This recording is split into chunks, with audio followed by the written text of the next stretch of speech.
की तहत चारवीं कंप्यूटर में आप सभी लोगों का हार्दिक स्वागत करती हूँ। आज हम आपके लिए एमएस एक्सेल के मोस्ट इंपोर्टेंट क्वेश्चन लेकर आए हैं, जो कि परीक्षाओं में बार-बार पूछे जा रहे हैं, वही क्वेश्चन लेकर आए हैं। चलिए देरी न करते हुए अपने क्वेश्चन की तरफ ध्यान देते हैं।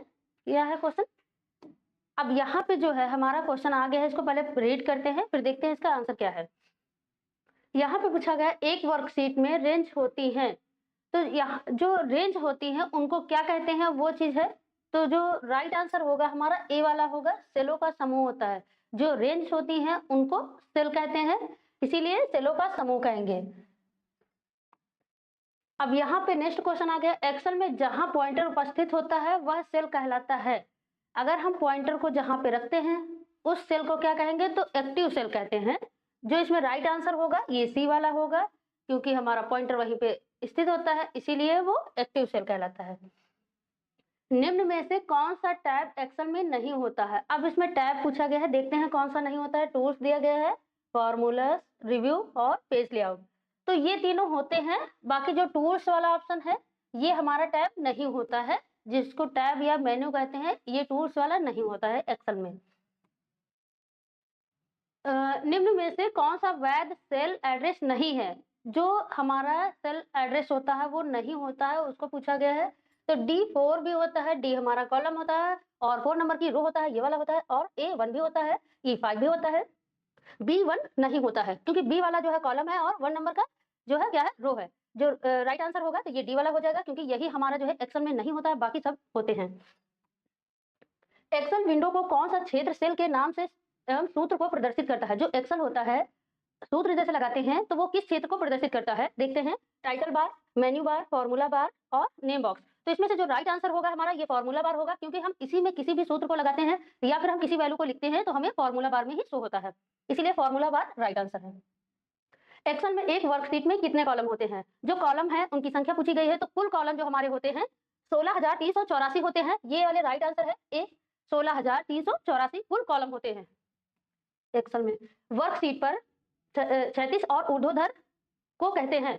जो 36 और ऊर्ध्वाधर होते हैं उनको क्या कहते हैं, उसको जो कहते हैं तो वो ग्रिड लाइन होते हैं, ग्रिड लाइंस होते हैं। ग्रिड लाइंस में क्या आ जाते हैं, जैसे कॉलम है और रो है, उन्हीं को जो है हम ग्रिड लाइंस भी बोलते हैं या 36 और ऊर्ध्वाधर कहते हैं। एक्सेल में एक वर्कशीट में कितनी रो होती है। अभी जैसे आप लोगों ने पहले क्वेश्चन देखा था कि कॉलम पूछा गया था, कॉलम कितने थे, 16,384 थे। अब यहाँ पे कॉलम रो पूछा गया है, तो रो की संख्या कितनी है। कुल जो रो होती है हमारी 10,48,576 होती है, ये बी वाला राइट आंसर हो जाएगा। कुल हमारी रो कितनी होती है, 10,48,576। सेल एड्रेस B16 प्रदर्शित करता है। जो B16 होता है वो क्या प्रदर्शित करता है, यहाँ पे देखते हैं। जो राइट आंसर हमारा होगा तो ये बी वाला होगा, जो कि बी हमारा रो होता है। नहीं दोस्तों, ये गलत हो गया है, ये नहीं होगा, ये सी वाला होगा।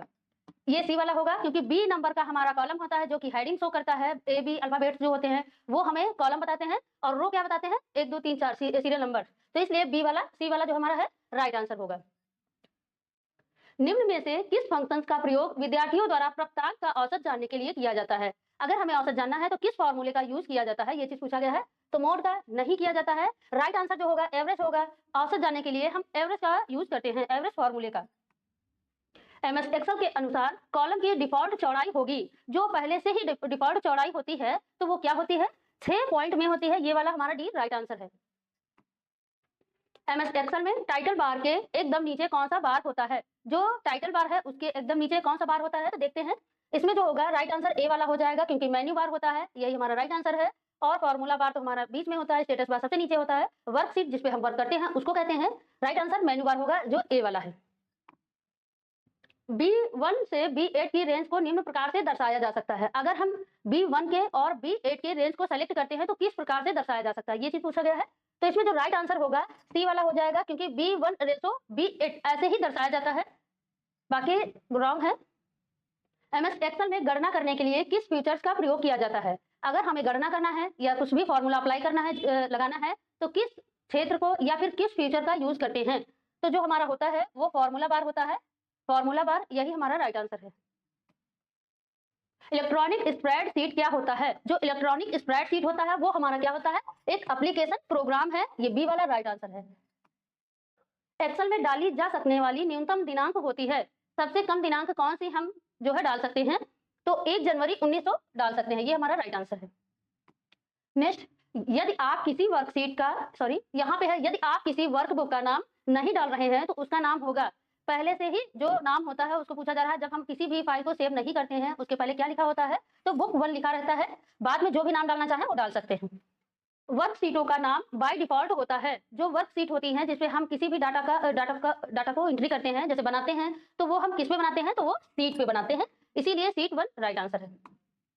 निम्न में से किस स्प्रेडशीट के सॉफ्टवेयर का उदाहरण है? अब कौन सा हमारा सॉफ्टवेयर है, तो इसमें से लोटस ये भी हमारा सॉफ्टवेयर है, क्वेक्टो प्रो ये भी हमारा सॉफ्टवेयर है, एमएस एक्सेल ये भी हमारा सॉफ्टवेयर है, तो इसलिए हमारा डी वाला राइट आंसर हो जाएगा। वर्कशीट के 27वें कॉलम का लेबल होता है। जो हमारा वर्कशीट होता है उसमें 27 नंबर पे कौन सा वो होता है लेबल, तो ये होता है ए, क्योंकि जेड जो हमारा होता है 26 नंबर पे होता है, उसी के जस्ट बाद में जो 27 नंबर चालू होता है वो ए के नाम से होता है। अल्फाबेट के हिसाब से होता है, ए से जेड जब समाप्त हो जाते हैं हेडिंग्स, फिर ए और A1, जैसे ए और ए आ जाता है, फिर ए बी आ जाएगा, ए सी आ जाएगा, ऐसे ही लेबल्स स्टार्ट होता है कॉलम्स का। एक्सेल में निम्न में से किस फंक्शन की श्रेणी है? कौन सी फंक्शन की श्रेणी है? तो यहाँ पे जो है एक्सेल में पूछा गया कौन सा फंक्शन की श्रेणी है, तो इसमें देखते हैं गणितीय भी होता है, सांख्यिक भी होता है, तार्किक भी होते हैं, उपरोक्त सभी होते हैं। ये हमारे फॉर्मूले होते हैं, फॉर्मूले बार में ही मिलते हैं, इनका यूज किया जाता है। बाय डिफॉल्ट नई वर्कबुक खोलने पर उसमें वर्कशीटों की संख्या कितनी होती है? तो अगर हम जैसे एक्सेल को ओपन करते हैं और उसमें जो सीटें आती हैं वो कौन सी होती हैं, किस नाम से होती हैं या कितनी होती हैं, सीट के नाम से होती हैं, वो सीट 3 होती हैं। पहले ही सीट 1, सीट 2, सीट 3 ऐसे ही 3 सीट ओपन होती है। निम्न में से चार्ट के प्रकार हैं, कौन कौन से चार्ट हैं जो हम बना सकते हैं? पाई चार्ट है, ये भी यूज करते हैं, और डोनट चार्ट भी है, लाइन चार्ट भी होता है, तो इसलिए हमारा डी वाला राइट आंसर हो जाएगा ऑल ऑफ दिस। निम्न में से चार्ट का प्रकार नहीं है। अभी जैसे आप लोगों ने देखा था कि जो है चार्ट के कौन कौन से प्रकार हैं, अब यहाँ पे पूछा गया है नहीं है, तो इसमें से अभी पाई चार्ट था ही, और डबल चार्ट जो होता है, बबल चार्ट जो होता है ये भी होता है, और यहाँ पे स्क्वायर चार्ट, फिर दिया गया है 3D कॉलम चार्ट, तो 3D वाला भी होता है, बबल चार्ट भी होता है, पाई चार्ट होता है। जो हमारा नहीं होता है तो ये स्क्वायर चार्ट नहीं होता, इसलिए राइट आंसर यही होगा जाएगा, सी वाला। निम्न में से सांख्यिक फंक्शन का उदाहरण है जो संख्या से संबंधित है, तो वो कौन सा फॉर्मूला है?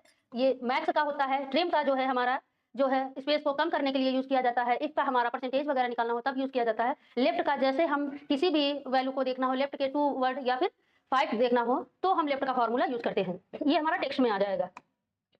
थैंक यू दोस्तों, अगर वीडियो अच्छी लगी हो तो लाइक एंड कमेंट करके जरूर बताइएगा, अंत तक वीडियो में बने रहें। आप सभी लोगों का बहुत बहुत धन्यवाद। जय हिंद साथियों।